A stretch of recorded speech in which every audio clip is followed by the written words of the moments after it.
Bem-vindo todos os irmãos e irmãs em Cristo e amigos que nos acompanham para mais uma transmissão do Instituto Vida para Todos.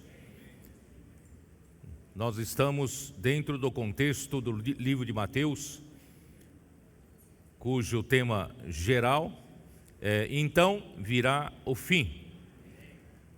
E o título da mensagem 30 é Agonia de Jesus no Getsêmani. Leitura da Bíblia, Mateus 26, os versículos são 31 até 46. Nós só podemos louvar o Senhor por tudo que está acontecendo entre nós. Ontem nós tivemos um evento muito importante, mais uma da série do Avança Jovem, Fábrica de Vencedores. E nós tivemos um dia vitorioso, muito desfrute e muito amor pelas pessoas, e muitas orações foram feitas ontem, e muitos contatos foram reunidos. Nós cremos que o Senhor está cada vez mais se agradando do que a sua igreja está fazendo. Mas eu queria dizer alguma coisa para vocês antes, que de sexta para sábado, eu acordei às 4 da manhã e fiquei um tempo acordado. Depois, quando eu fui voltar a dormir, eu fiquei orando diante do Senhor. Senhor, o que o Senhor quer que eu fale na Fábrica de Vencedores? E o Senhor me deu um sentimento de falar a respeito da simplicidade das crianças. Eu li ontem para os irmãos alguns versículos só no livro de Mateus. Mateus 19, versículo 13 até 15, que diz assim: Trouxeram-lhe então algumas crianças para que lhes impusesse as mãos e orasse, mas os discípulos os repreendiam. Jesus, porém, disse: Deixai os pequeninos, não os embaraceis de vir a mim, porque dos tais é o reino dos céus. E tendo-lhes imposto as mãos, retirou-se dali. Irmãos, é muito interessante Jesus, ele valorizar tanto as crianças, ele dizer que dos tais é o reino dos céus, deve significar alguma coisa muito importante que nós não estamos percebendo, né? E no capítulo 18 ainda de Mateus, versículo 1 diz assim: Naquela hora aproximaram-se de Jesus os discípulos, perguntando quem é, porventura, o maior no reino dos céus. E Jesus, chamando uma criança, colocou-a no meio deles e disse: Em verdade vos digo que se não vos converterdes e não vos tornardes como crianças, de modo algum entrareis no reino dos céus. Portanto, aquele que se humilhar como esta criança, esse é o maior no reino dos céus. E quem receber uma criança tal como esta em meu nome, a mim me recebe. Então, não só Jesus, ele valorizou a condição de uma criança, ele está nos exortando a que todos nós nos convertamos em uma criança, nos tornemos como crianças, porque para que possamos entrar no reino dos céus.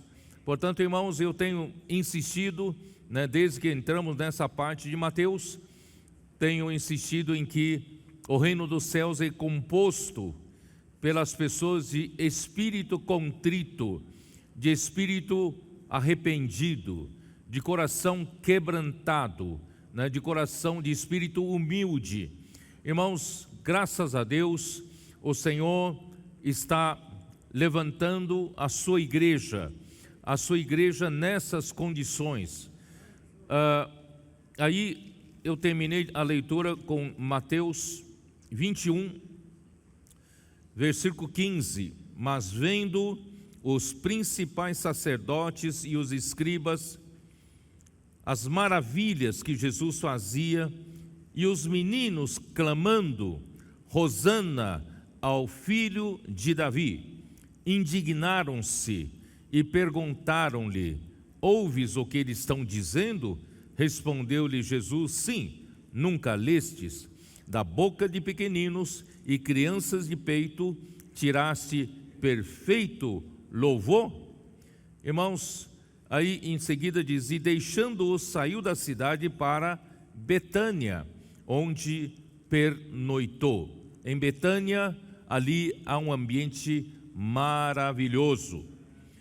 Irmãos, os meninos, os adultos, talvez tivessem medo de falar, gritar como as crianças gritavam, Hosana ao filho de Davi, porque sabiam que havia oposição dos escribas e fariseus e dos principais sacerdotes que não reconheciam Jesus como o Cristo. Irmãos, mas criança não tem esse conhecimento, e é bom que não tenha mesmo, porque uma criança se mantém na sua simplicidade. Uma criança não sabe de muita coisa, e às vezes, irmãos, é bom não saber. Vamos ser mais simples, porque conforme uma criança cresce, vai se tornando um adulto, essa criança começa, pouco a pouco, se enquadrar nas leis da sociedade, acaba se enquadrando nas várias regras sociais. Isso vai, de certa forma, restringindo de uma criança para adulto, porque daí ele sabe de muitas coisas que pode ou não pode. Mas, irmãos, não que nós vamos fazer as coisas quebrando as regras sociais, não. Mas, irmãos, às vezes, para Deus poder nos usar, nós precisamos dar a Deus essa simplicidade, sem regras da sociedade. Quando o Espírito quer nos levar para uma direção, nós não criemos resistência para o Espírito trabalhar. Nesse sentido, irmãos, vamos nos tornar uma criança. Ontem eu chamei o irmão Jean, da igreja em Montes Claros, Minas Gerais, norte de Minas Gerais. Ele disse para nós que o filho dele de 8 anos, quando no açougue, ficava perturbando, entre aspas, os clientes do açougue na fila, né, para pedir produto ou para pagar, e o filho dele ficava ali perguntando: posso orar por você? Posso orar por você? E o dono do açougue olhava para ele: o que você está fazendo aqui? Né? Então, esse menino, irmãos, não está restrito às regras sociais. Esse menino pode ter ganho muitas pessoas. Por isso, irmãos, eu também disse ontem que é melhor, em lugar da gente preocupado com nossos filhos, com os nossos netos, com as nossas crianças, ensinar-lhes muitas coisas da Bíblia, dar-lhes muitas informações da palavra de Deus. Mas, irmãos, se nós apenas darmos informações e não influenciarmos no modo de vida das nossas crianças, se nós não mudarmos o hábito das nossas crianças, não mudarmos a cultura celestial, né? Mudar uma cultura para a cultura celestial e espiritual, irmãos, nós não alcançaremos muito dos nossos objetivos. Nós precisamos mudar o hábito de uma geração. Precisamos, queridos irmãos, fazer com que as nossas crianças, desde a infância, já comecem a ter um estilo de vida diferente de outras crianças. Que as nossas crianças já adquiram, pouco a pouco, essa cultura de se preocupar com as pessoas, de orar pelas pessoas, de pregar o evangelho pelas pessoas. Eu creio que nessas últimas 2 semanas, a partir desses testemunhos que nós ouvimos dos adolescentes, eu tive um sentimento de que talvez o Senhor não esteja apenas nos dando alguns flashes de testemunhos das nossas crianças, dos nossos adolescentes, pregando o evangelho. Não podem apenas ser alguns episódios maravilhosos, milagrosos, que as nossas crianças e adolescentes estão fazendo. Eu creio que o Senhor está querendo falar conosco. Está na hora de nós, os pais, os adultos ou a igreja, está na hora de nós cuidarmos das nossas crianças, a ponto de, irmãos, de criar esse novo hábito para as nossas crianças, dar essa nova cultura celestial para as nossas crianças, para os nossos adolescentes. Muitas vezes nós adultos é que nós freamos o que o Espírito quer fazer através deles, não é? Irmãos, eu creio que nós vamos formar desde a infância um exército celestial, para quando o Senhor voltar, Ele vai encontrar uma formação formidável.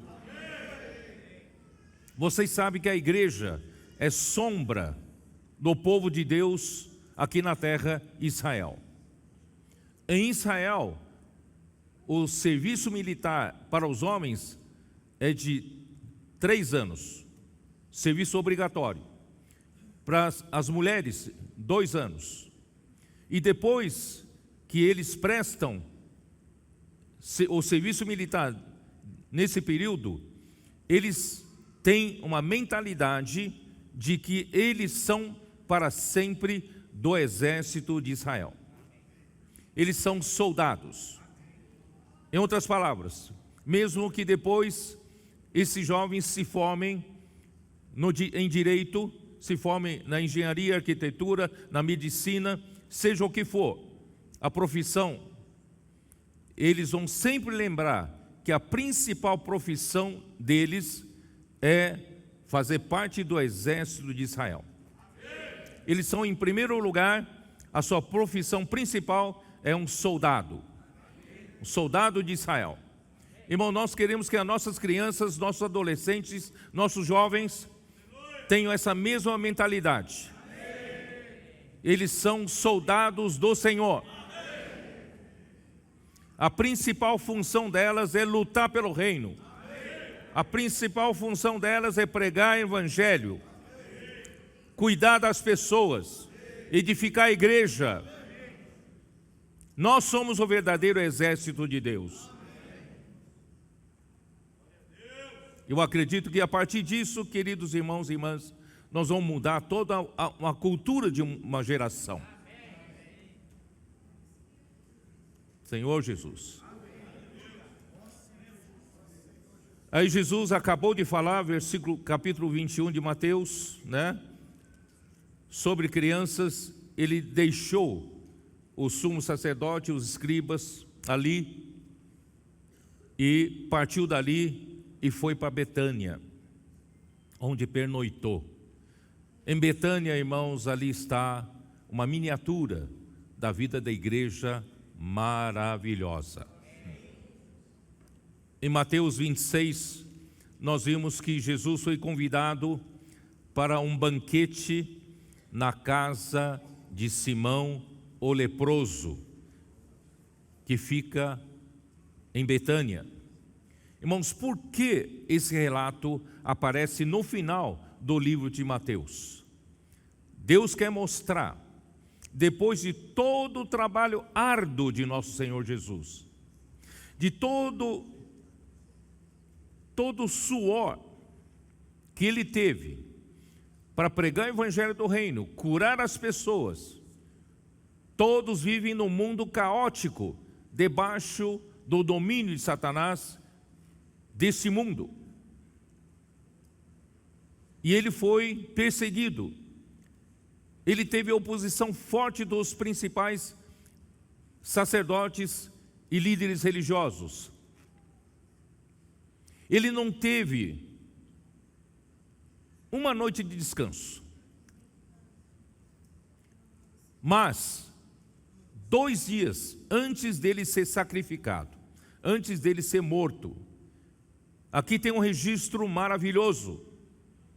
Esse registro, irmãos, revela que Deus idealizou uma vida da igreja, que ele incumbiu Cristo de acabar, de construir, acabar de edificar essa igreja.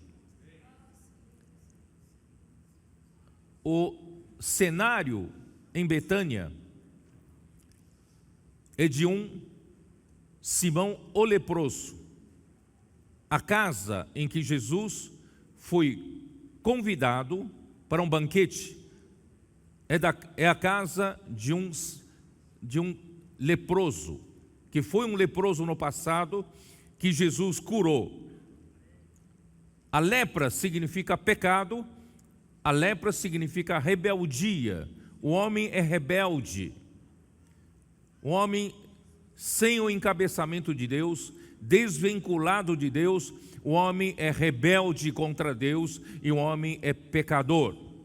Mas graças a Deus, esse Simão, pecador ou leproso, foi curado pelo Senhor Jesus. E de gratidão, ele convidou Jesus para comer na sua casa. Irmãos, a vida da igreja que Deus projetou é uma vida da igreja formada por vários desses que foram leprosos. Ninguém fica lembrando a vida passada, vergonhosa de uma pessoa. Mas na igreja, irmãos, é bom a gente lembrar sempre do que nós éramos, para sempre manter um coração humilde, um coração de gratidão.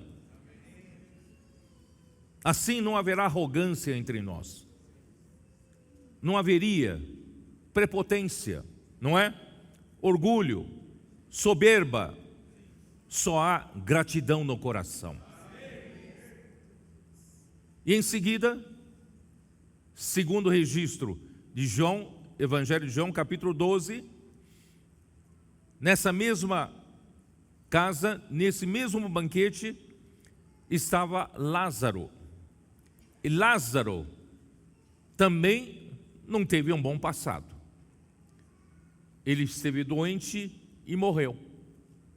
E não só morreu, ficou ali na morte por 4 dias, já cheirando mal.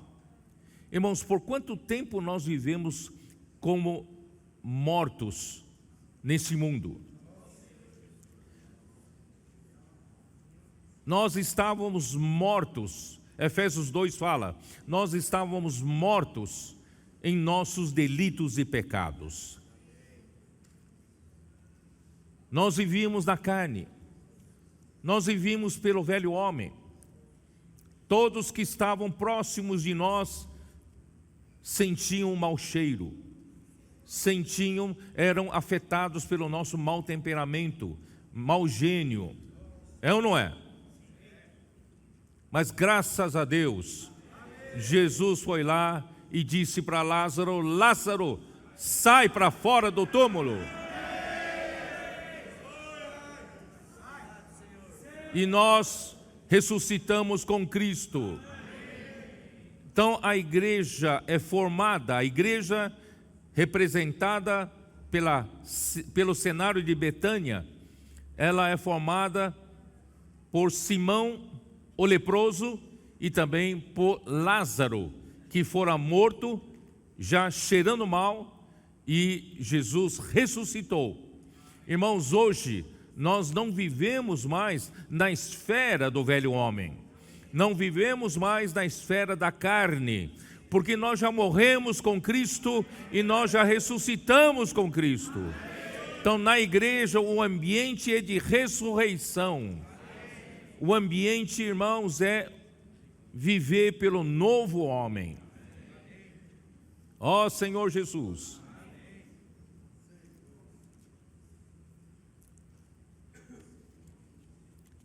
Deixa eu dar uma olhada aqui, ó.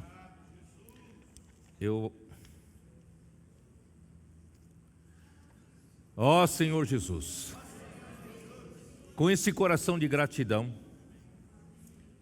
irmãos, nós servimos ao Senhor, como Marta.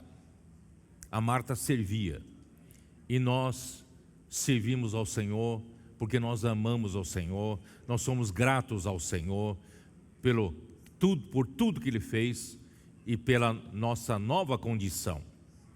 E nós não servimos por retribuição nesse mundo, nessa hora. Nós servimos ao Senhor, irmãos, como servos, como escravos, porque Ele nos amou primeiro, Ele nos salvou. E não só isso, nós também na igreja tem a Maria, aquela Maria que quebrou um vaso de alabastro de nardo puro, que vale o equivalente a 1 ano de salário. Tudo que ela tinha, ela quebrou e ungiu os pés de Jesus e se derramou para o Senhor. E aquela casa, o que é aquela casa? É a igreja. Aquela casa em Betânia se encheu de perfume, encheu de fragrância. Por isso, irmãos, enquanto nós vivemos essa vida da igreja idealizada por Deus, nós temos fragrância impregnada em nós. Quando nós saímos nas ruas para um viver normal como todos vivem, as pessoas percebem que nós temos um perfume diferente. Não é fabricado pela indústria de perfume, não. Essa fragrância é celestial. Por isso, irmão, nós passamos a amar o Senhor loucamente. Tudo que fazemos, irmãos, é por amor. Nada fazemos por dinheiro. Nada fazemos por alguma coisa material em troca. Nós somos loucos de amor pelo Senhor. Por isso, irmãos, Jesus, quando ele chamou os discípulos para dar-lhes indicações, instruções para a sua última Páscoa. Nós vimos isso na semana passada. E ao comer a última Páscoa, temos que lembrar que Jesus estava comendo pela última vez como um judeu, ele nasceu sob a lei, ele celebrou a festa da Páscoa, comeu a Páscoa, é a última Páscoa. Em seguida, ele instituiu uma ceia. E essa ceia nós chamamos de a ceia do Senhor. Ele tomou um pão, o partiu e deu aos discípulos e disse: tomai e comei, esse é o meu corpo, foi partido por vós. E em seguida tomou o cálice e também deu aos discípulos, disse: esse é o sangue da nova aliança. Aleluia. Essa festa, irmãos, essa festa vai durar para sempre, porque a partir da festa da Páscoa continua a festa dos pães asmos. A vida da igreja é uma festa que começa pela Páscoa e prossegue com a festa dos pães asmos. 1 Coríntios 5. Bom, por gentileza, abra sua Bíblia, por favor. 1 Coríntios 5.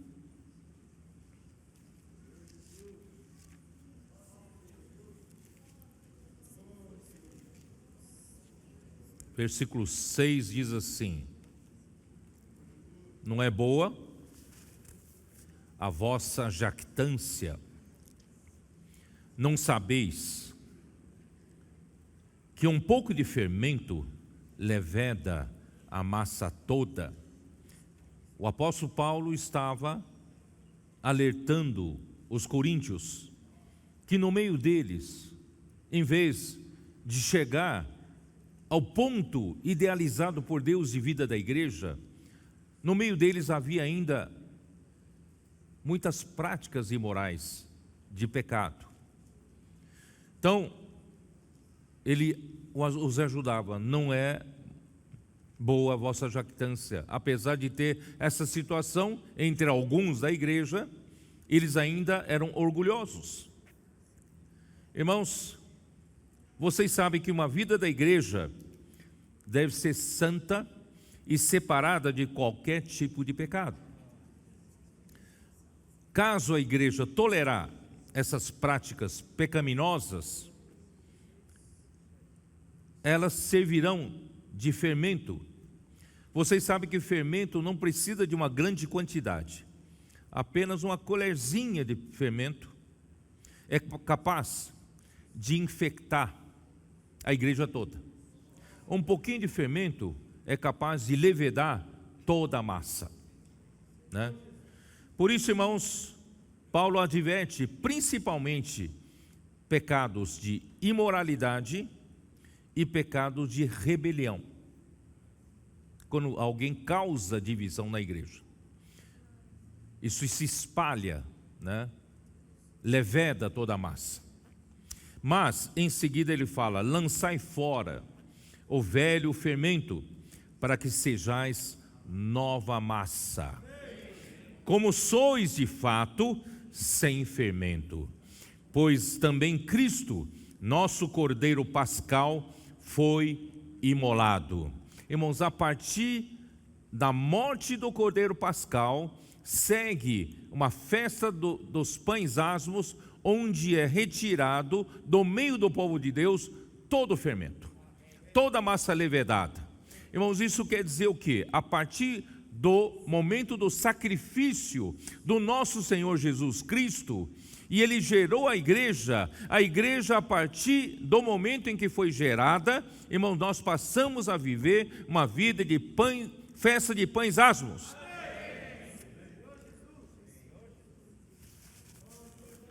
Por isso nós lançamos fora o velho fermento, porque Cristo, nosso Cordeiro Pascal, a nossa Páscoa, foi imolado. Por isso celebremos a festa. Irmãos, a igreja, a vida da igreja é uma festa. Irmãos, por tantos anos, o Senhor desejou ter essa situação da igreja. A realidade que aconteceu em Betânia, irmão, Deus está conseguindo entre nós nos nossos dias. Hoje de manhã, antes de chegar aqui, nós estávamos orando e tendo um pouco de comunhão. Irmãos, a tônica entre os irmãos era essa: nós somos privilegiados. O Senhor trabalhou em nós de tal forma que hoje nós estamos desfrutando esse ambiente de Betânia. Não há mais entre nós o ambiente de competição, não há mais entre nós ambiente de ciúmes, inveja, não é? Há entre nós, irmãos, um ambiente de irmandade, ambiente de fraternidade, do amor fraternal. Nós somos amigos, além de irmãos em Cristo, nós somos amigos. É ou não é? Nós apoiamos uns aos outros, suportamos uns aos outros, oramos uns pelos outros. O Senhor está nos edificando. E todas as pessoas para quem nós pregamos o Evangelho, resgatamos das ruas, nós trazemos para esse ambiente de acolhimento, esse ambiente de cuidado. Irmãos, eles entram já nessa nova cultura. Não entram na cultura do fermento dos pecados e da divisão. Não, entram no ambiente de Betânia. O que Deus sonhou, irmãos, está começando a acontecer entre nós. O que nós sonhamos, estamos vivendo nos nossos dias. Claro que tem muito ainda para sermos aperfeiçoados, mas, irmãos, já vivemos um momento tão gostoso, tão cheio de amor entre nós. É ou não é? Por isso, irmão, tem que encher ainda mais nosso coração de gratidão. A igreja é a nova massa. Irmãos, além de ser sem fermento, essa nova massa, essa palavra nova em grego aqui é neos. E essa palavra neos, ela é nova em tempo, em questão de tempo. É nova porque é jovem, porque foi nascido recentemente. O que quer dizer isso, irmãos? O que quer dizer? Que a igreja é a nova massa porque ela foi gerada pela morte recente de Cristo. É ou não é? Acabou de acontecer o sacrifício do Cordeiro Pascal. E já em seguida nós celebramos a festa dos pães asmos. Então essa nova massa foi produzida a partir do sacrifício pascal. E nós somos os frutos da morte do Cordeiro Pascal. Por isso, irmãos, nós somos uma nova massa, recém-produzida, recém-gerada pela morte de Cristo. Amém. E celebremos, irmãos, a festa com os asmos de sinceridade e da verdade, e não com o fermento da maldade e da malícia. Irmãos, essa sequência de festa da Páscoa para a festa dos pães asmos, eu já li isso, está em Êxodo capítulo 12, versículos de 15 até 20, vocês podem ver isso, não vou ler hoje, tá? Então, irmãos, logo após comer a Páscoa, Jesus então instituiu a ceia do Senhor, o que dá início à realidade da festa dos pães asmos, que foi proporcionada pela sua morte na cruz. É um presente de Deus, de Jesus para nós, essa vida da igreja, que é uma festa de pães asmos. A vida da igreja, essa verdadeira festa que no Antigo Testamento, devia durar 7 dias. E o número 7, irmãos, é o número de um período completo. É um período completo da história da igreja. É o período completo da era da igreja. Isto é, a era da igreja toda deveria ter sido e deve ser e deverá ser uma festa dos pães asmos, oferecida pela morte do Cordeiro. E a nossa vida cristã, irmãos, tem que ser uma festa. Se a sua vida cristã, irmão, está sendo uma vida rotineira, apática, sem sentido, irmãos, nós ainda precisamos pedir para o Senhor: Senhor, me dá a realidade dessa festa. Você só vai ter festa em realidade na sua vida cristã se você viver a realidade da vida da igreja, da festa com os irmãos. Tendo o coração receptivo à palavra de Deus, com amor reverente à sua palavra, e você é obediente, você é simples em praticar o que o Senhor fala. E eu tenho certeza que a sua vida será uma festa. Vamos entrar para essa festa. O Senhor nos deu tantas ferramentas para nós podermos entrar nessa realidade. Use essa ferramenta para mudar a sua vida. Amém.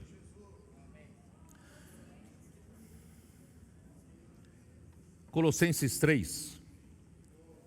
Eu vou ler na King James atualizada.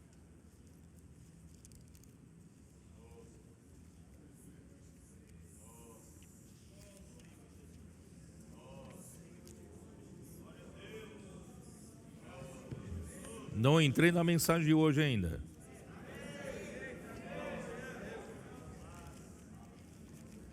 Colossenses 3, na versão João Ferreira de Almeida, vocês devem conhecer bem, não é isso?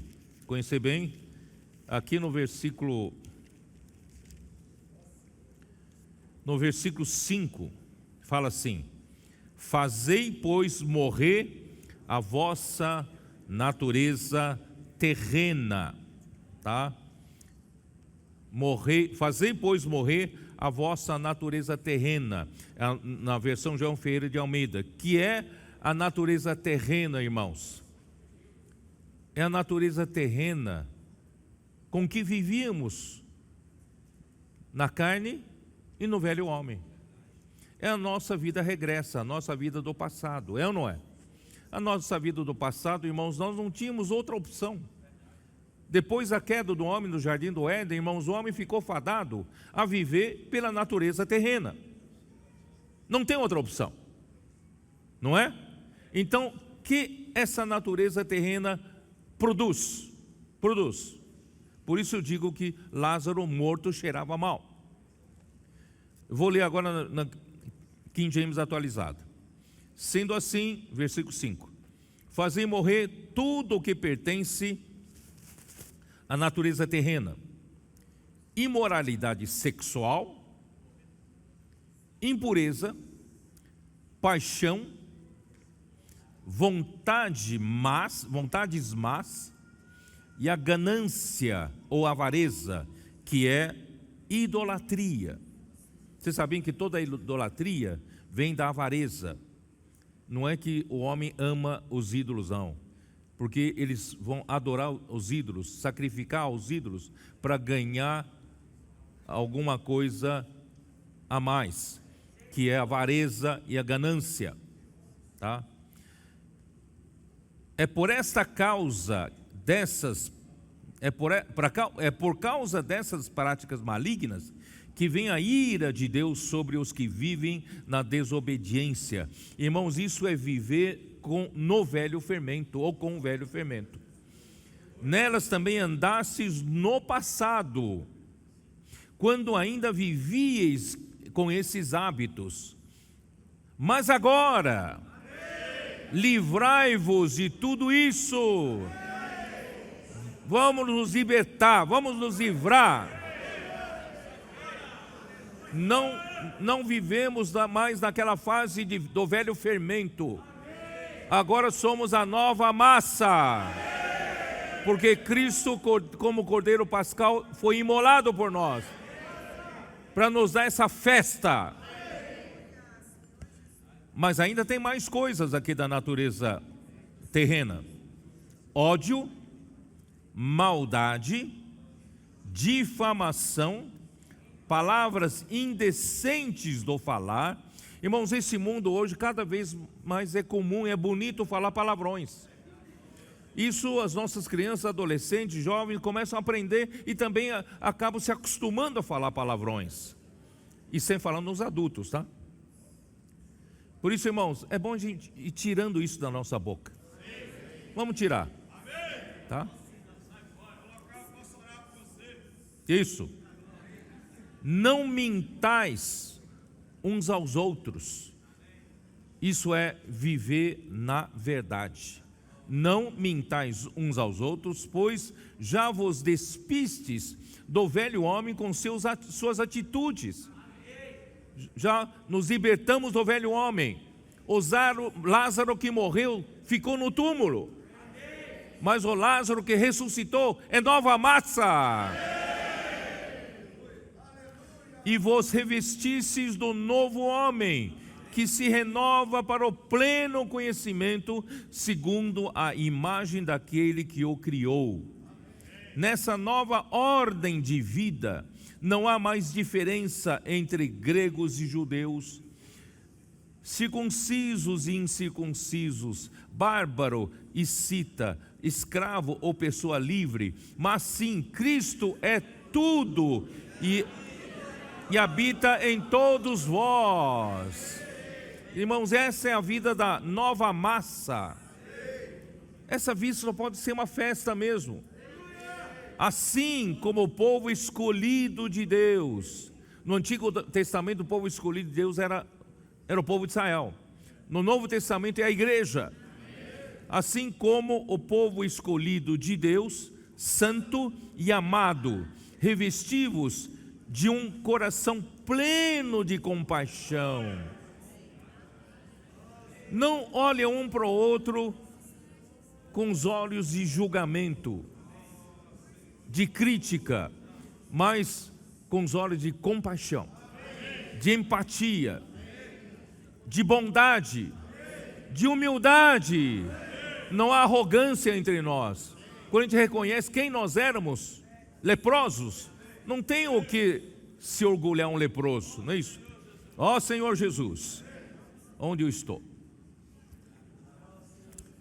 Mansidão e paciência. Irmão, essa é a vida da igreja, né? Ó Senhor Jesus, zelai uns pelos outros. Vamos cuidar um dos outros. A rede de cuidado é para zelar uns pelos outros, né? E perdoai-vos mutuamente, caso alguém tenha algum protesto contra outro, assim como o Senhor vos perdoou, assim também procedei. Irmãos, perdão liberta. Muitos já falaram sobre isso. Realmente o perdão nos liberta do ressentimento, do rancor, do coração amargo. Irmão, não vamos viver com coração amargo até entrar no caixão. Vamos viver com coração alegre, liberado. Vamos perdoar. Irmãos, não é fácil perdoar, mas vamos aprender a perdoar. Quando a gente perdoa, irmãos, nós ganhamos muita alegria. Que mais? Acima de tudo, no entanto, revesti-vos do amor, que é o elo da perfeição. O amor, irmãos, é o elo da perfeição que nos vincula a todos. Sem o amor, a gente nunca será edificado, né? Nós nunca seremos edificados. Graças a Deus pelo elo que nos une, que nos vincula, irmãos, é o amor. E ainda resulta em quê? Na paz. Seja a paz de Cristo, né? Ó Senhor Jesus, habite, onde estou, hein? Seja a paz de Cristo o juiz em vossos corações, tendo em vista que fostes convocados para viver no Shalom, como membros de um só corpo. Nós somos membros de um só corpo. Nunca vi a minha mão agredir o meu corpo, porque todos os membros do meu corpo amam todos os membros, é ou não é? E sede agradecidos. A vida da igreja é uma vida cheia de gratidão.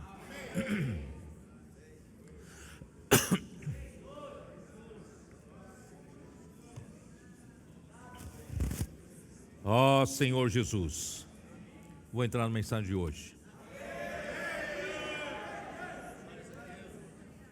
E nós, pela sequência, né, o Senhor me deu, dessa vez em Mateus, de ler junto com vocês na sequência. Então estou obedecendo isso, obedecendo essa ordem. Nós chegamos no versículo 31, dá uma olhada. Então depois de instituída a ceia do Senhor, né, versículo 31 diz assim: então Jesus, estou em Mateus 26, tá? Mateus 26, versículo 31. Então Jesus lhes disse: esta noite todos vós vos escandalizareis comigo, porque está escrito: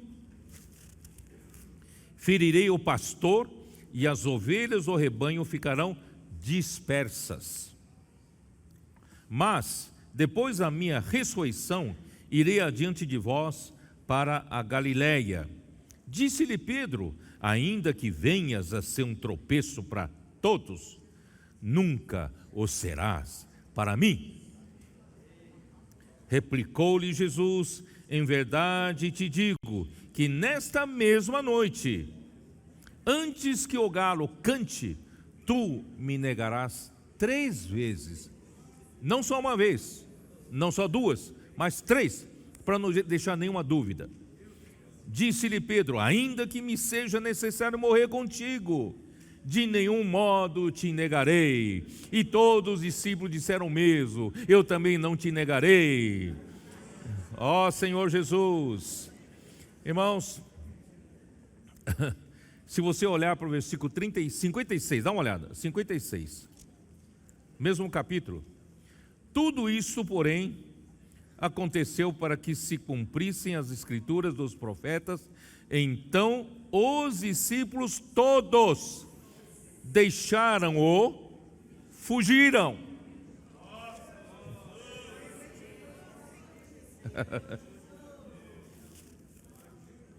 Irmãos, isso é para cumprir a profecia em Zacarias 13. Olhem em Zacarias 13, versículo 7.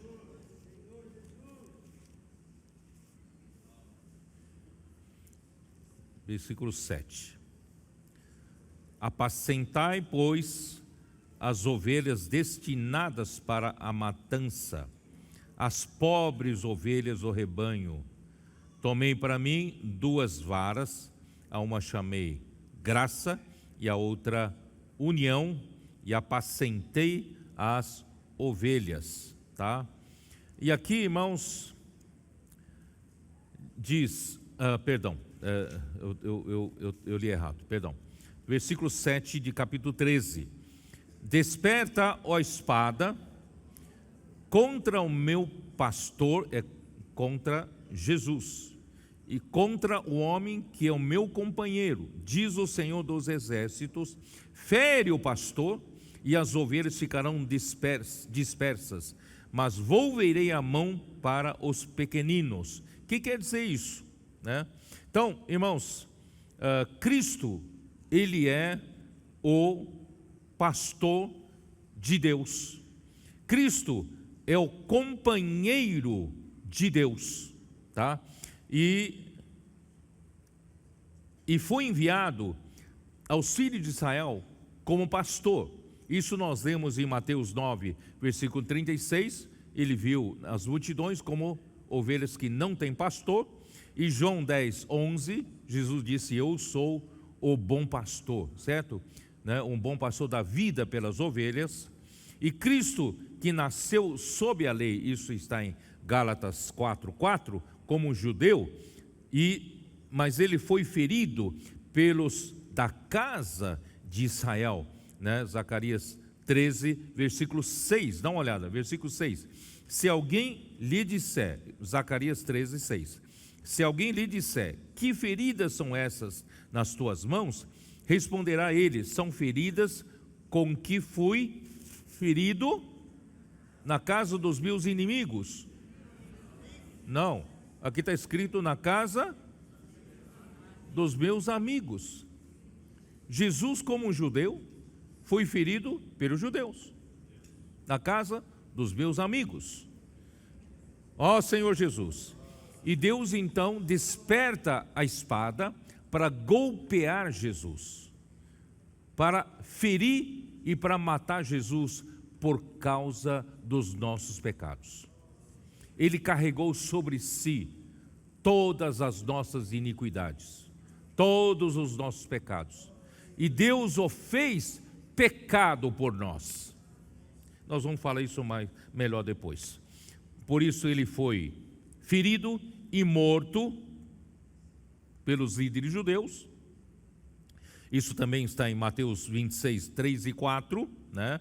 E Atos 2, 23. Podemos ler, vamos ler. Atos 2, 23. Senhor Jesus.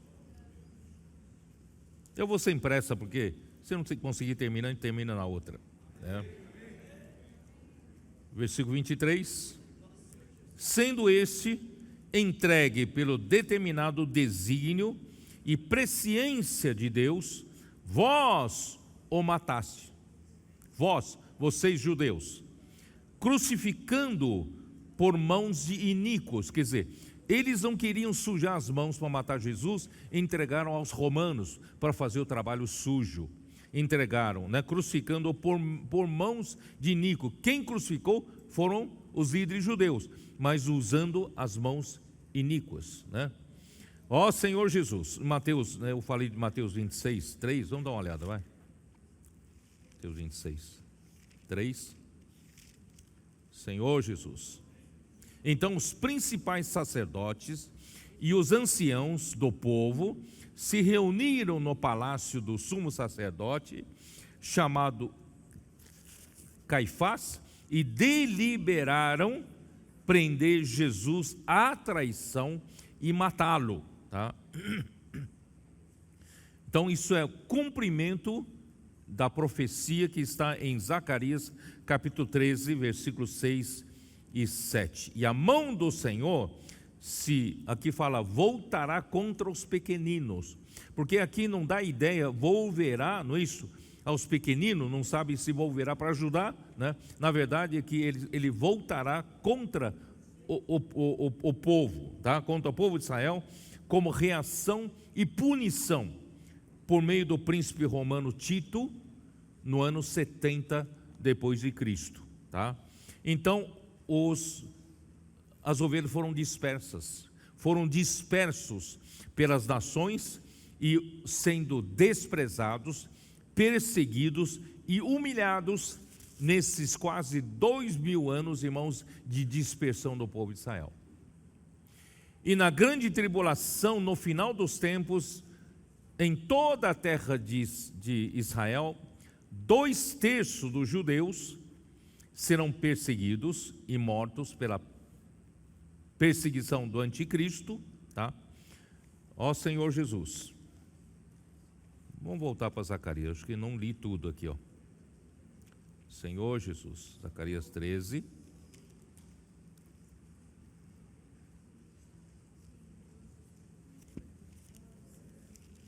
Ó Senhor Jesus. Aqui, ó. Versículo 8. Em toda a terra, diz o Senhor, 2/3 dela serão eliminados e perecerão, mas a terceira parte restará nela. Farei passar a terceira parte pelo fogo, e a purificarei como se purifica a prata, e a provarei como se prova o ouro. Ela invocará o meu nome, e ela dirá: o Senhor é meu Deus. Então, o que significa isso? Significa, irmãos, que na grande tribulação, isto é, o povo rejeitou a Jesus, entrou a era da igreja, que vai durar aproximadamente 2000 anos. E quando terminar esses 2000 anos, irmão, entrará os últimos 3 anos da grande tribulação. E quando entrar na grande tribulação, irmãos, aqui diz, 2/3 serão perseguidos e mortos por anticristo e os seus exércitos. Isso está em Apocalipse 11, dá uma olhada. Eu não quero que apenas aceitem o que eu estou falando. Apocalipse 11, 2. Mas deixa de parte o átrio exterior do santuário e não o meças, porque foi ele dado aos gentios, esses por 42 meses da grande tribulação, calcarão aos pés a cidade santa, que o templo será reconstruído no final dos tempos, né? E 13, versículo 7, Apocalipse 13, versículo 7. Foi-lhe dado também que pelejasse contra os santos e os vencesse. Deu-lhes ainda autoridade sobre cada tribo, povo, língua e nação. Tá? Então, irmãos, isso quer dizer que 1/3, né? Podemos também ler Daniel para ficar mais claro, livro de Daniel, capítulo 12. 12, versículo 1. Nesse tempo se levantará Miguel, o grande príncipe, o defensor dos filhos do teu povo, e haverá tempo de angústia, qual nunca houve desde que houve nação até aquele tempo, mas naquele tempo será salvo o teu povo, todo aquele que for achado inscrito no livro. esses salvos serão 1/3, tá, do povo de Israel. 1/3 então será deixado para ser provado pelo fogo, como se purifica prata e ouro, e será salvo todo aquele que for achado e inscrito nesse livro. Eles clamarão pelo Senhor e o Senhor os atenderá, e reconhecerá como seu povo, e eles clamarão: o Senhor Javé é o meu Deus. Por isso, né, vamos, e depois, vamos lá, em Mateus 26, vamos voltar para Mateus 26. Senhor Jesus.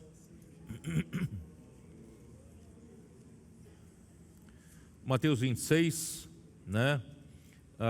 Eu li aqui, ó.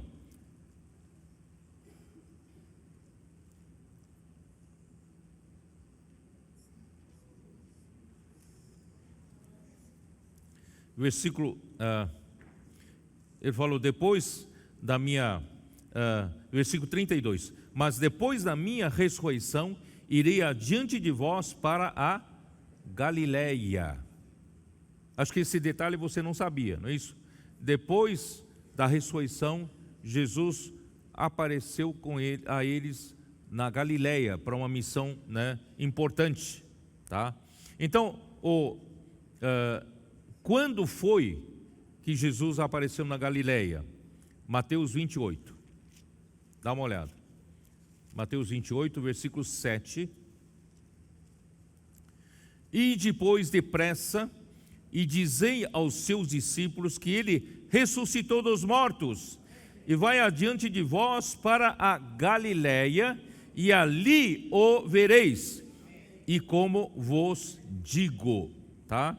Então, Jesus, depois de ressuscitado, né, ele havia dito para os discípulos irem para a Galileia, que ele vai aparecer lá, e vai recomendá-los, comissioná-los na Galileia. Versículo 10. Então Jesus lhes disse: não temais, ide avisar a meus irmãos que se dirijam à Galileia e lá me verão.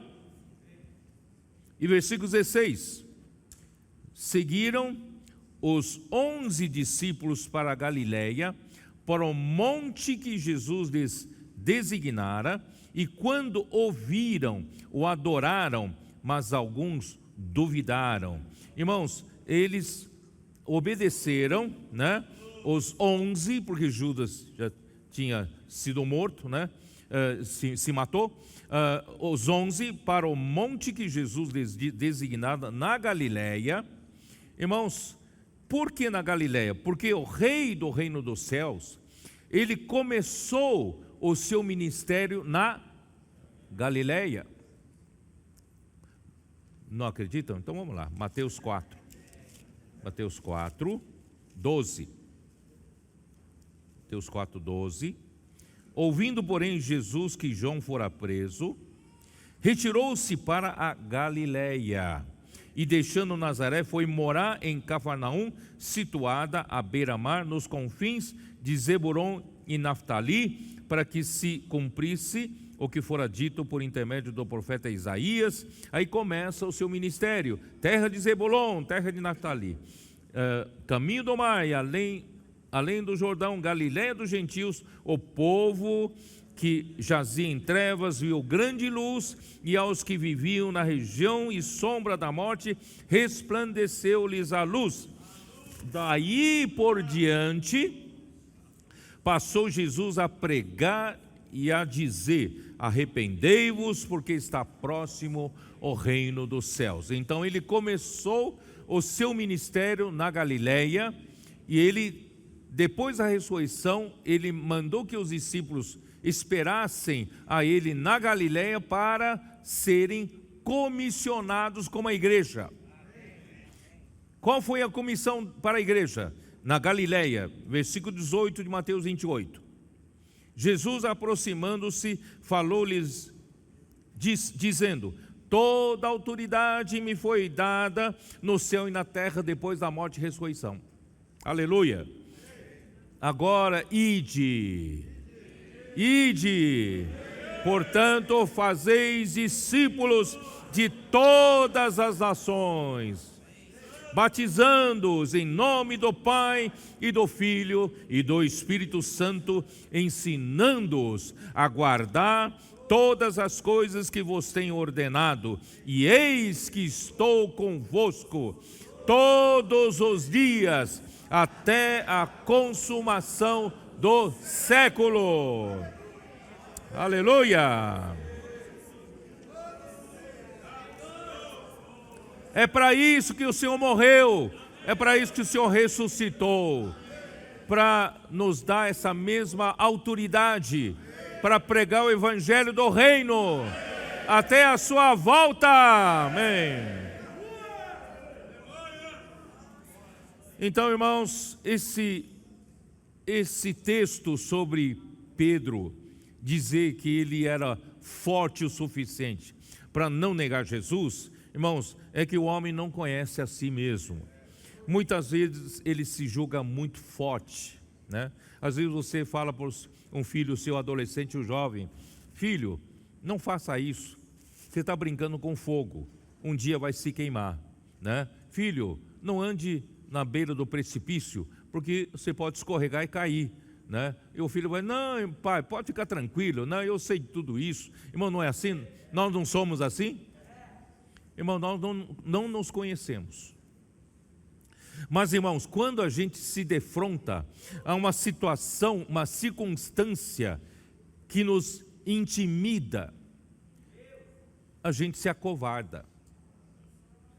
É o que aconteceu com os 11, né?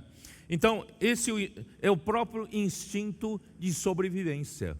Vocês vão ver ainda nas mensagens posteriores, irmãos, eles realmente se acovardaram, tá? E se Deus não for conosco nessas horas, ninguém é forte o suficiente para permanecer fiel, tá bom? Então Jesus disse naquela mesma noite: Pedro, não se julgue forte, você vai me negar ainda 3 vezes antes do galo cantar. Versículo 36 em diante. Irmãos, esse texto, a gente tem um pouco de tempo. Este texto indica, irmãos, a humanidade de Jesus foi esmagada ao extremo. A humanidade de Jesus foi pressionada até o limite. Então, isso para provar para alguns que acham que Jesus, ele era homem, mas ele também era Deus, ele tira de letra todas as situações difíceis. Irmãos, não é assim. Jesus veio de fato, irmãos, como homem. Deus fez questão que Jesus passasse tudo que um homem passa, até os seus extremos, o seu limite, fez com que Jesus como homem passasse. Irmãos, isso é para provar para você e eu que Jesus, ele experimentou, provou tudo que um homem pode provar, nas suas angústias, nas suas maiores pressões na vida. Irmão, Jesus passou por tudo isso. Mas tudo isso é para quê, irmãos? Para produzir a nova massa, para que nós hoje vivemos em festa, mas com gratidão no coração. E se alguns de nós estiver passando por uma situação de extrema emoção, de extrema angústia, saiba que Jesus passou e pode te ajudar. Tá? Então vamos ler. Em seguida, foi Jesus com eles a um lugar chamado Getsêmani, e disse aos seus discípulos: assentai-vos aqui, enquanto eu vou ali orar. Getsêmani significa, né, um lagar de azeite, ou uma prensa de azeite. Então isso é muito significativo. Jesus, antes de ser sacrificado, ele foi pressionado, prensado ao máximo na sua humanidade como homem, para poder sair o azeite, né? se não se esmagar uma azeitona, não sai o azeite. Se não esmagar as uvas, irmãos, o vinho não é feito. Por isso, irmãos, Jesus como homem foi esmagado ao extremo para extrair esse azeite para nosso desfrute, esse espírito que faz Jesus estar presente aqui conosco. É o nome dado, Getsemane, é o nome dado a um jardim que fica a leste de Jerusalém. É onde eu fiz várias vezes ilustração para vocês. O Monte das Oliveiras é separado, Monte das Oliveiras é separado a Jerusalém de um vale, vale do rio Cedron, ou vale de Cedron, tá? Esse vale também futuramente será a última batalha, né, acontecerá ali. E Jerusalém está do outro lado, e Monte das Oliveiras está a leste, né, lado oriental de Jerusalém. E na parte, provavelmente na parte do declive do Monte das Oliveiras, ficava Jardim Getsemane. No Monte das Oliveiras, aqui no declive, ficava o Monte, né, Getsemane. E Jesus, ele usava, então era um lugar onde Jesus orou ao Pai em agonia, antes de ser preso naquele lugar. Jesus foi preso naquele lugar, tá? Em João 18, capítulo 18, versículo 1, chama aquele lugar, né? Aquele lugar onde Jesus costumava ir. Dá uma olhada, João 18, 1. Tendo Jesus dito estas palavras, saiu juntamente com seus discípulos para outro lado do ribeiro Cedron, onde havia um jardim, e ali entrou com eles. Então esse jardim é o jardim Getsemane, tá? E Lucas capítulo 22, versículo 39, diz assim: e saindo foi como de costume para o Monte das Oliveiras, e os discípulos o acompanharam. Quer dizer, Jesus usava aquele jardim ou para orar ou para conversar com seus discípulos, tá? Então Jesus já usava o jardim do Getsemane. Provavelmente ficava na parte mais baixa do Monte das Oliveiras. Possivelmente ali, irmãos, realmente existia uma prensa e um lagar de azeite. E pode indicar que naquele lugar Deus usou, né, para prensar e esmagar o homem Jesus, para produzir o azeite que representa o Espírito Santo para o cumprimento da sua vontade. Porque Jesus, depois que ele morreu, ele disse em João 14 que ele rogaria ao Pai que enviaria o outro Consolador, né, que seria o Espírito da verdade, que o mundo não conhece, mas os discípulos o conheciam. Por quê? Porque ele habitava com os discípulos. Quer dizer, Jesus era esse mesmo Espírito da verdade que viria, só que depois da morte e ressurreição. Então, por isso que Jesus tinha que ser prensado, para que esse Espírito pudesse vir até nós. Ó Senhor Jesus! Ó Senhor, vamos lá. E levando consigo, deixa eu ver, levando consigo, versículo 37, levando consigo a Pedro e aos 2 filhos de Zebedeu, começou a entristecer-se e a angustiar-se. Irmãos, é das poucas vezes que você vê na Bíblia Jesus se angustiar. Essa palavra é muito forte. A entristecer-se e a angustiar-se. Irmãos, ele, você sabe que esse é um dos trechos da Bíblia, né? Um dos únicos trechos da Bíblia onde a humanidade de Jesus foi posta em evidência máxima, sendo ela pressionada e prensada ao extremo. Isso prova que Jesus sofreu verdadeiramente como homem, como qualquer ser humano.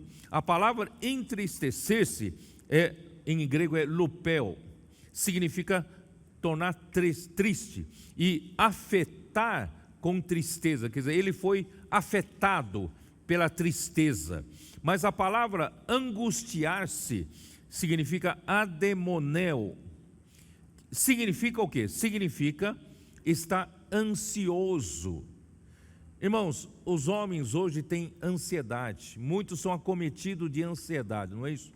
Jesus experimentou essa ansiedade, ele começou a ficar ansioso, em grande, eu estou usando a Strongs, para explicar a palavra grega, que é estar ansioso, em grande aflição ou angústia, está deprimido. Essa palavra significa depressão, deprimido. É a palavra mais forte das 3 palavras gregas no Novo Testamento para depressão. Então a palavra ademoneu é um derivado de adeu, que significa estar cheio de ódio. Jesus teve a experiência de ansiedade, angústia e depressão. Quem disse que Jesus não teve depressão? Jesus já teve depressão. É nesse momento. Por isso, irmãos, nós temos que conhecer que esse sumo sacerdote nosso, ele pode compadecer-se de todas as nossas fraquezas. Tudo que um homem pode passar, ele passou.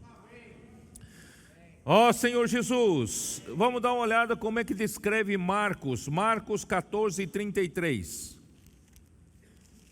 Marcos 14, 33, como descreve?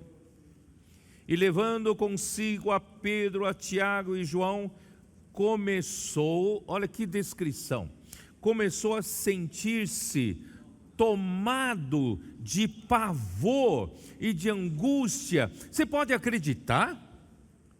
Um filho de Deus ser tomado de medo, ser tomado de pavor. Irmão, quando eu li isso quando mais jovem, irmãos, eu não acreditava.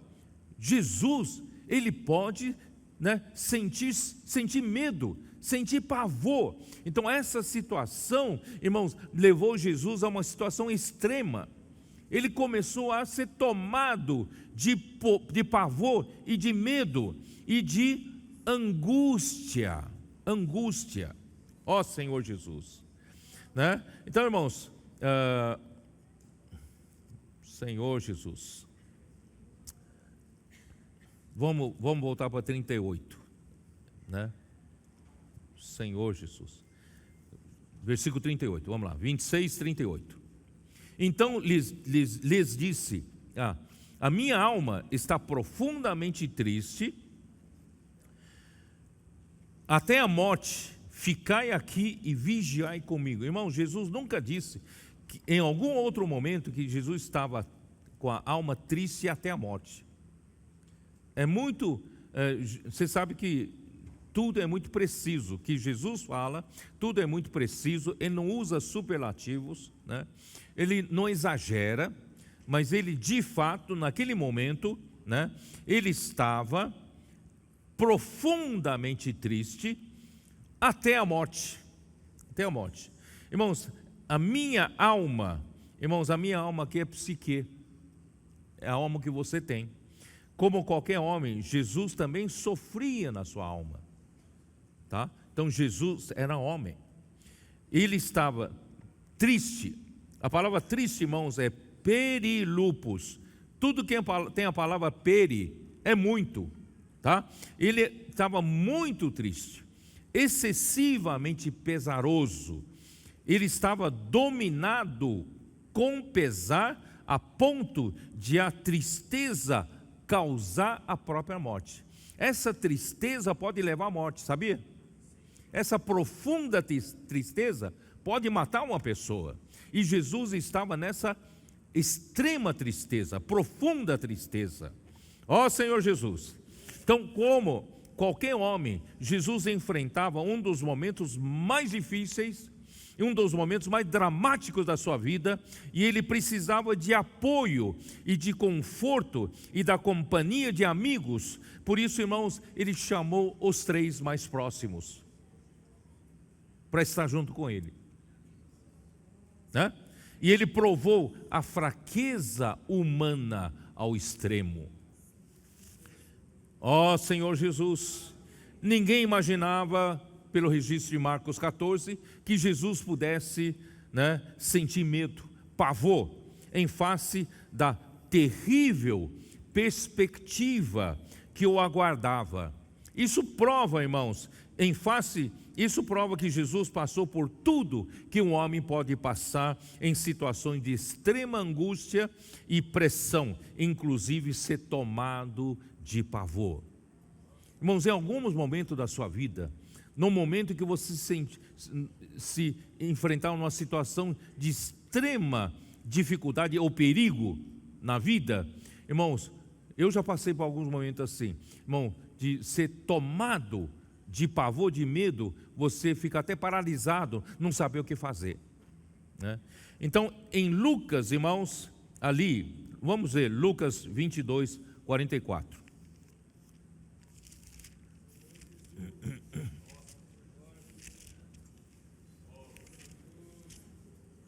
Tudo isso é para ele produzir essa vida da igreja que nós hoje temos. E estando em agonia, orava mais intensamente. E aconteceu que o seu suor se tornou como gotas de sangue caindo sobre a terra. Isso não é apenas uma forma de expressão. De fato, o seu suor se tornou gotas de sangue. Quando essas gotas caíam na terra, você via sangue, tá? Sangue. Então Jesus passou por uma tal situação de fortes emoções humanas que ele teve uma crise aguda. Eu estou lendo agora uma nota de King James atualizado, tá? Ele teve uma crise aguda de hematidrose. Isso os médicos sabem do que eu estou falando. Hematidrose, tá? Que é o quê? A mistura de sangue ao suor nos casos de extrema angústia e severas alterações emocionais. Isso está na nota do King James atualizada. A ciência sabe que esse fenômeno está associado a momentos de maior pressão, tensão ou estresse. O medo e o estresse emocional intenso podem também impulsionar essa condição, né? Pois estes estados emocionais têm impacto direto nos microvasos sanguíneos das glândulas sudoríparas, que explodem e dão origem à saída de sangue em simultâneo com o suor. De fato, aconteceu isso com Jesus, tá? Então, eu só quero que vocês saibam, tá? Saibam o que Jesus passou, para que nós pudéssemos ter essa vida da igreja.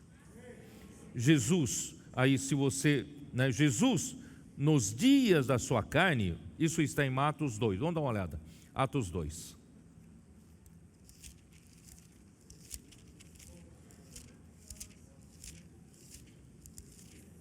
Por isso, irmão, nosso coração tem que encher-se de gratidão. Por isso, sede agradecidos. Atos 2, 22. Varões israelitas, atendei a estas palavras: Jesus o Nazareno, varão aprovado por Deus diante de vós, com milagres, prodígios e sinais, os quais o próprio Deus realizou por intermédio dele entre vós, como vós mesmos sabeis, sendo este entregue pelo determinado desígnio e presciência de Deus. Quer dizer, Deus é que entregou, Deus sabe, Deus tem a presciência disso, né? Vós o mataste, crucificando-o por mãos de iníquos, ao qual, porém, Deus ressuscitou, rompendo os grilhões da morte, porquanto não era possível fosse ele retido pela morte. Ó Senhor Jesus. Versículo 31. Prevendo isto, referiu-se à ressurreição de Cristo, que nem foi deixado na morte, nem o seu corpo experimentou corrupção. A esse Jesus Deus ressuscitou, do que todos nós somos testemunhas, exaltado, pois à destra de Deus, tendo recebido do Pai a promessa do Espírito Santo, derramou isto que vós vedes e ouvis. Irmãos, esse Jesus sofreu por tudo isso, irmãos, já com toda a presciência de Deus. Ele foi crucificado, mas o objetivo, irmãos, é que você sabia qual era uma das grandes angústias de Jesus? Você sabia, não? Claro, de um lado é o sofrimento que eu esperava, mas uma das grandes angústias de Jesus, irmãos, é que em algum momento até o Pai o abandonaria. Nas últimas 3 horas da crucificação, Deus, ao olhar para Jesus na cruz, Deus olhava e enxergava os nossos pecados sobre Jesus. Então até Deus o abandonou. Aí ele disse: Deus meu, por que me abandonaste? Esse é o maior sofrimento, nunca teve, mesmo como homem, nunca teve essa experiência. É a primeira experiência dele, certo? E a outra angústia dele é de que quando ele morresse, se houvesse algum momento em que ele não viveu uma vida como um ser humano, aprovado por Deus, Deus o deixaria na corrupção, na morte, e não o ressuscitaria. Essa era uma grande preocupação, você sabia disso? Deus o ressuscitou como prova de que ele foi o varão aprovado por Deus. Mas ele não sabia. Será que Deus vai me aprovar? Não é? Eu vou morrer, mas se eu morrer e não for aprovado por Deus, como homem, vou ver corrupção. Mas graças a Deus, ele não viu corrupção. Ele foi ressuscitado porque ele foi o varão aprovado por Deus. Por isso, irmãos, ele pode se compadecer de nós. Hebreus capítulo 4, vamos lá? Hebreus capítulo 4, 14.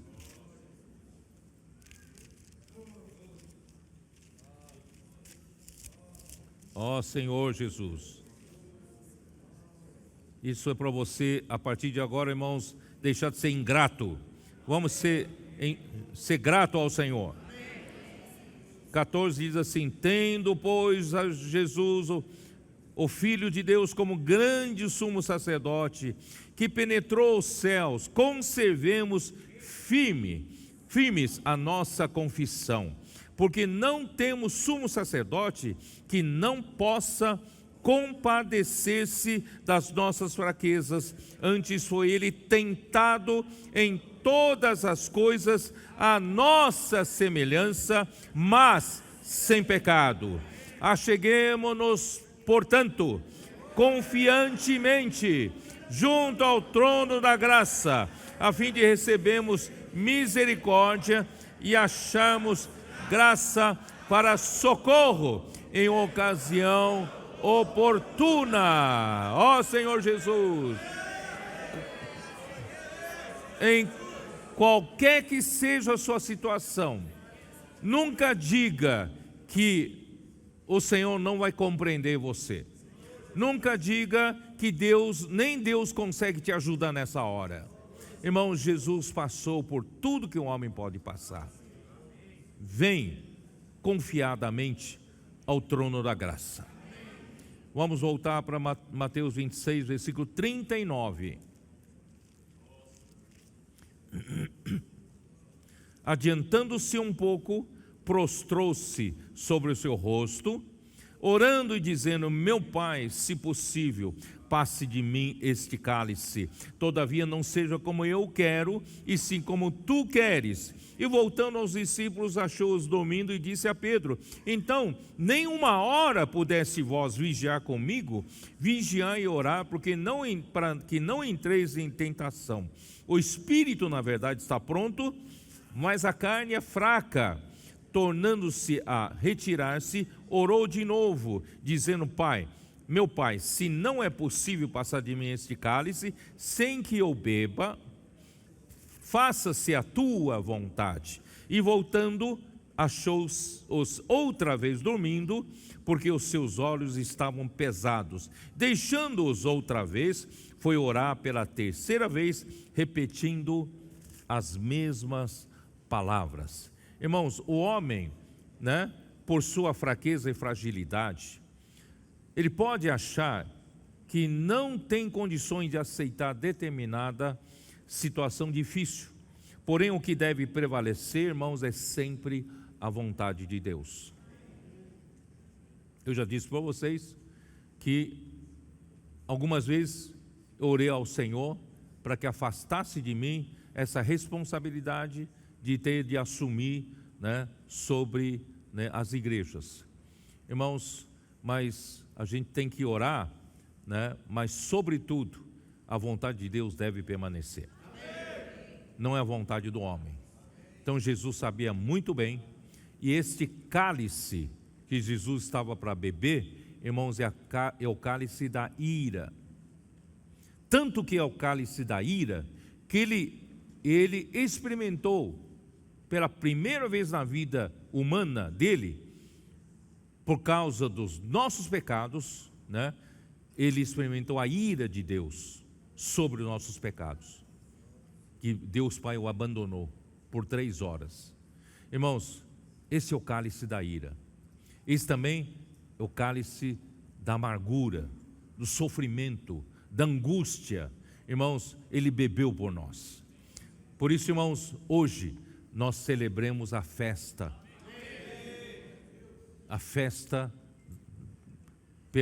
pelo sangue que ele estabeleceu uma nova aliança, pelo pão que ele se ofereceu o seu corpo a nós, para que nós tornássemos participantes do seu corpo e do seu sangue, e para que nós pudéssemos ser o corpo de Cristo.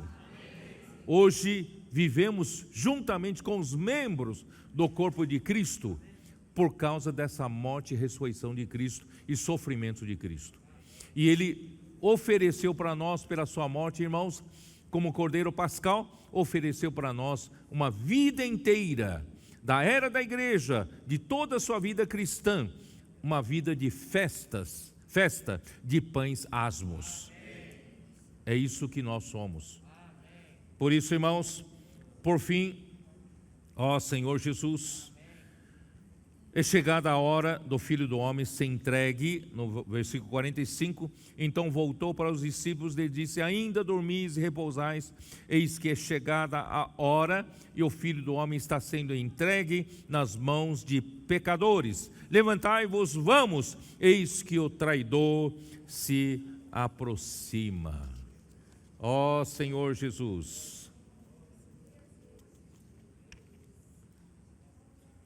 Irmãos, eu não vou ler muitas coisas que eu preparei aqui, mas eu quero dizer para vocês o seguinte.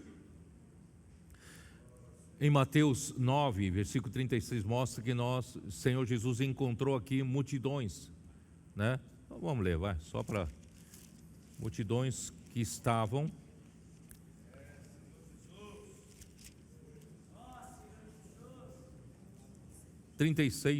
Vendo ele as multidões, compadeceu-se delas, porque estavam aflitas e exaustas, como ovelhas que não têm pastor.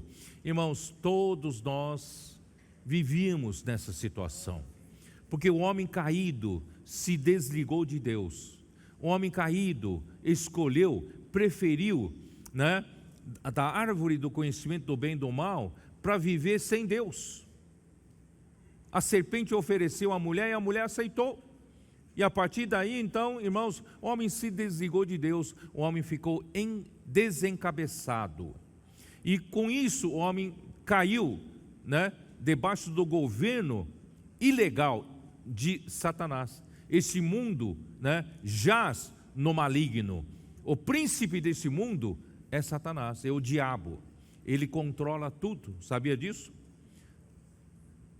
Nos países em que nós vivemos, as nações em que vivemos, irmãos, a cultura é controlada por ele, sabia? E por meio da cultura, ele vai desenvolvendo o mistério da iniquidade. Vai avançando, avançando para deteriorar a moralidade, a ética, a educação é controlada por ele. De um lado, a educação tem coisa boa, ensino, etc. Mas, irmãos, Satanás também usa a educação para infundir esses elementos também. E principalmente, irmãos, infundir elementos das nossas crianças, adolescentes, jovens, do conceito contra Deus. Cada vez, irmão, nós vemos muitos jovens, não muito, posso dizer muito, alguns jovens entre nós participaram de todas as conferências de jovens, tal, e entra na faculdade, é afetado por essas ideologias, por esse pensamento. Eu fiquei preocupado que uma vez ouvi que o filho de um irmão, depois da faculdade, se tornou até um ateu. E outros, então, se afastam de Deus. Por quê? Porque cultura, educação, entretenimento, na verdade tudo, irmãos, tudo é usado cada vez mais, irmãos, o conceito anti-Deus, contra Deus e contra tudo que se relaciona a Deus. A palavra de Deus, a Bíblia, pregação do Evangelho, né, é levado a serem rejeitados pelos homens da sociedade. E isso faz com que, irmãos, o mundo inteiro jaz no maligno e o mundo inteiro está como ovelhas que não tem pastor. Foi desligado o seu pastor. Então todos estão vivendo aflitos, exaustos. Estamos todos, irmãos, em aflição. Você sai para pregar o Evangelho, você encontra pessoas aflitas, você encontra pessoas cansadas, sobrecarregadas, não é isso? Emocionalmente, né? Em ruína. Casamento em ruína. A família toda desestruturada. Irmãos, essa é a situação real do mundo. E nós vivíamos nessa situação, não vivíamos? Então, irmão, nós vivíamos em muito sofrimento, muita angústia, não tendo esperança, não sabendo nem para onde ir, a quem recorrer. Mas graças a Deus, irmãos, hoje pelo Evangelho do Reino, nós somos reconectados com Deus e nós somos encabeçados por Cristo e trazidos para o seu rebanho. Hoje nós temos um rebanho. Salmo 23 fala, nós temos um rebanho, né, que cuida de nós, que nos apacenta, e nós confiamos no nosso rebanho. Por isso, irmãos, eu vou terminar essa mensagem, vou deixar muitas coisas sem falar, mas eu vou terminar essa mensagem com Mateus 11. Ó Senhor Jesus, versículo 28.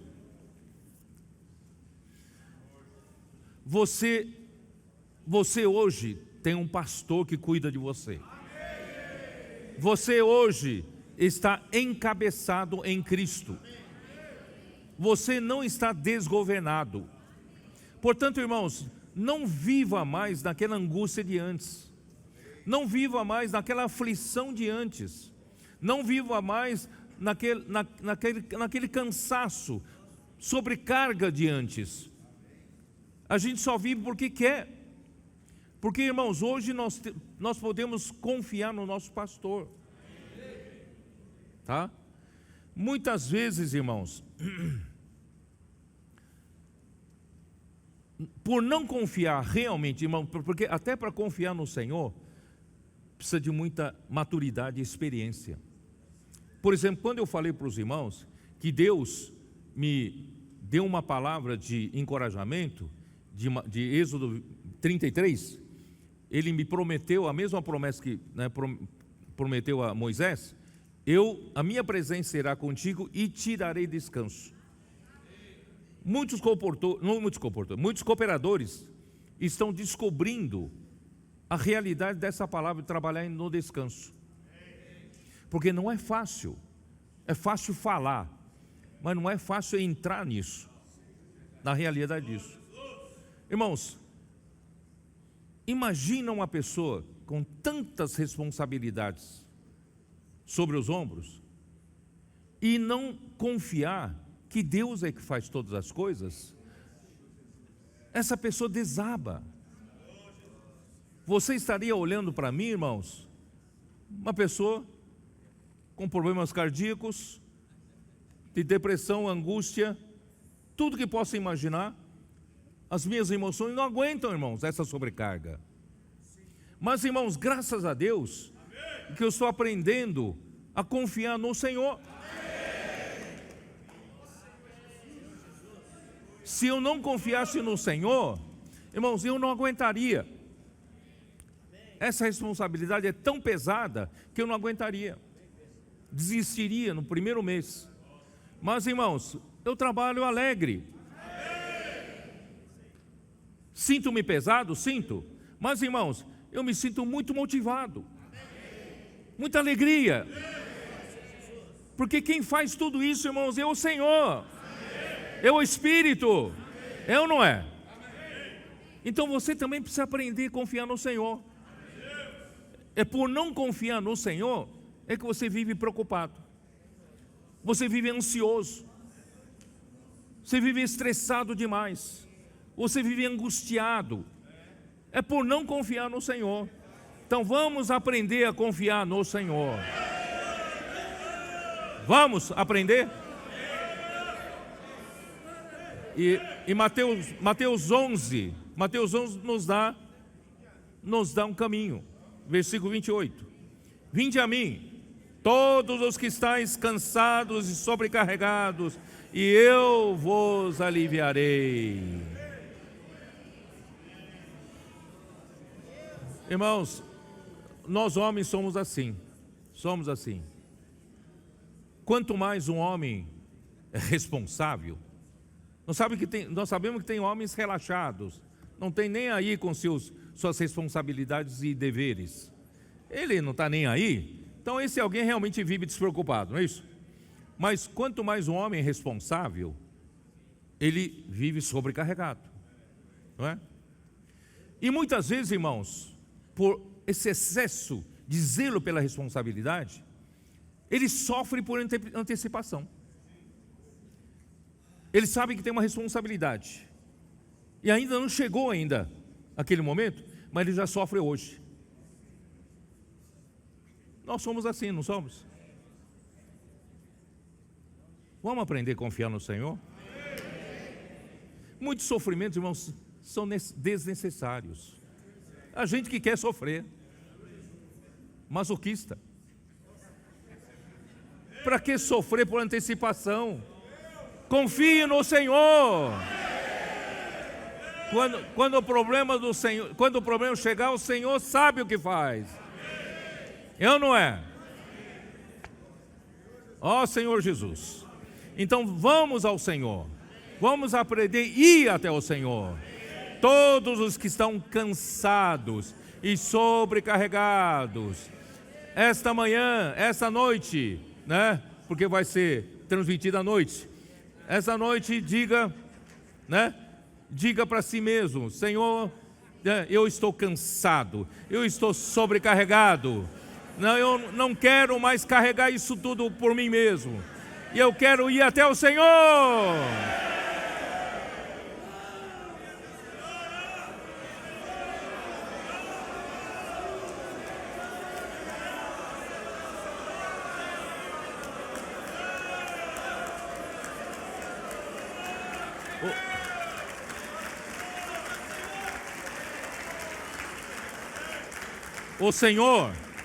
O Senhor não falou para você jogar fora a sua carga, mas Ele falou para você ir ao Senhor, tá?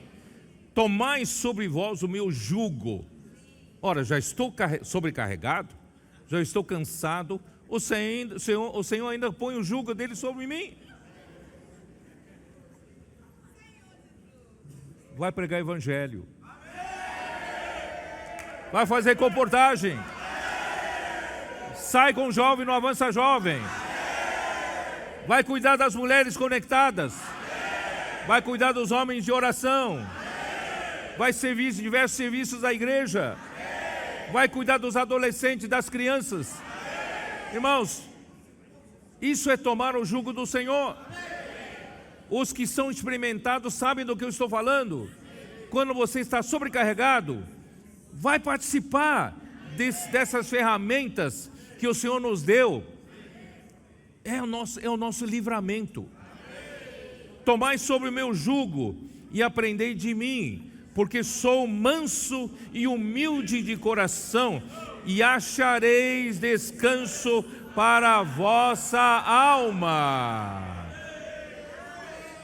Melhor forma de curar nossas doenças emocionais, irmãos, é tomar jugo do Senhor. Se você fica o dia inteiro preocupado consigo mesmo, dizer que eu já tenho problema demais para eu cuidar das coisas do Senhor, você vai morrer sobrecarregado. Irmão, se a gente tomar o jugo do Senhor, o Senhor vai carregar a nossa carga, porque o meu jugo é suave e o meu fardo é leve. O jugo, irmãos, é a canga que dois animais são ligados por uma peça de madeira sobre, os animais. Isso faz com que o boi mais antigo, experimentados, ele ajuda o outro boi a carregar a carga. Irmãos, nosso Senhor quer colocar você junto com Ele na canga. Ele quer levar a sua carga com você. Ele não falou para você jogar fora a sua carga. Ele falou que Ele vai levar a tua carga com você, se você tomar o jugo dele. Qual é o jugo dele? Preciso repetir? Pregar evangelho, Posso orar por você? E todas as ferramentas que o Senhor nos deu, Ó Senhor Jesus, no Expo Livro, Bucafé, SEAP, Avança Jovem, não preciso repetir, certo? Bom, irmãos, eu vou terminar por aqui, tá? Que vamos sair daqui mais aliviados, descansados. Jesus é o Senhor, amém.